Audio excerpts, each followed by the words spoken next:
Hello guys, আরে পরে hello বলতাছি, যেইভাবে দৌড়ানো শুরু করছো তো সিরাপ পড়ে যাবে, রাস্তায় তো পড়ে যাবে। যেইভাবে দৌড়াইতেছো মামুনি তুমি, দৌড়ে ভাইরাল হয়ে যাবো। দৌড়াইয়া ভাইরাল হইতে পারবা কিনা আমি জানি না, কিন্তু যেরকম দৌড় শুরু করছো ওরকম দৌড়ে তো সিরাপ পড়ে রাস্তায় থাকবে, তখন তো ক্ষতি হয়ে যাবে। এনে ক্যামেরা একটা অন কইরা ক্যামেরাটা নিচে ধইরা পোলারে হাত ধইরা যেইভাবে দৌড় শুরু করছে রে ভাই, কি বলবো আর। তুমি কি খেলবে আমার সাথে? আরে খেলবে না কেন, খেলার জন্যই তো তৈরি হয়ে রয়েছে। ও আমার সাথে খেলবে না, তোমরা কি খেলবে আমার? আরে ও খেলবে না তো কি হয়েছে, আমরা তো আছি খেলাধুলা করার জন্য, তৈরি আছি। তুমি শুধু তৈরি হয়ে থাকো, আমরা আইতাছি রে বৌদি। কয়জনের সাথে তুমি খেলবা, কতজনের নিতে পারো? আজকে দেখে হবো, খেলা হবে, সেই খেলা হবে, আজকে সারা রাত খেলা হবে আমার সাথে তাহলে চলে আসো। তুমি একবার ঠিকানাটাই খালি দাও, এইখানে চলে আইতাছি। তোমার মতো এরকম জিনিস থাকলে না খেলাধুলা করে থাকা যায়, এরকম জিনিস কয়জনে বা পায়?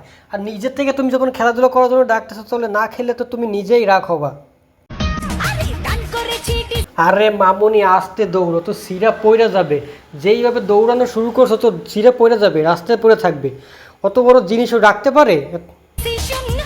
হ্যালো গাইস, চলে হ্যালো বলার আগে যেইভাবে লাভটা দিলা, দেখি নিচে সিরা পড়ছে কেন, একটু ভালো করে দেখতে দাও দেখি। তোমরা ভেবো না যে এটা এআই দিয়ে তৈরি, এটা কিন্তু অরিজিনাল প্লেন। শুধু দেখে দাও তো।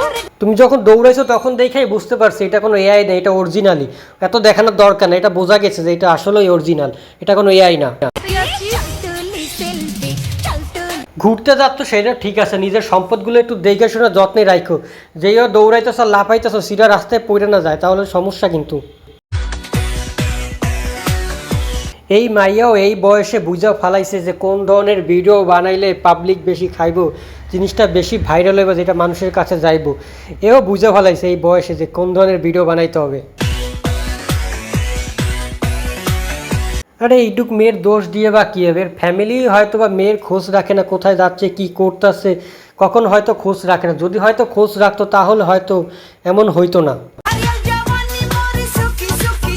নাচের থেকে তো অন্য কিছুই বেশি লড়াচড়া করতেছে দেখতেছি। যা নাচ দেখাইতেছে না অন্য কিছু দেখাইতেছে, এইটাই তো আমি বুঝলাম না।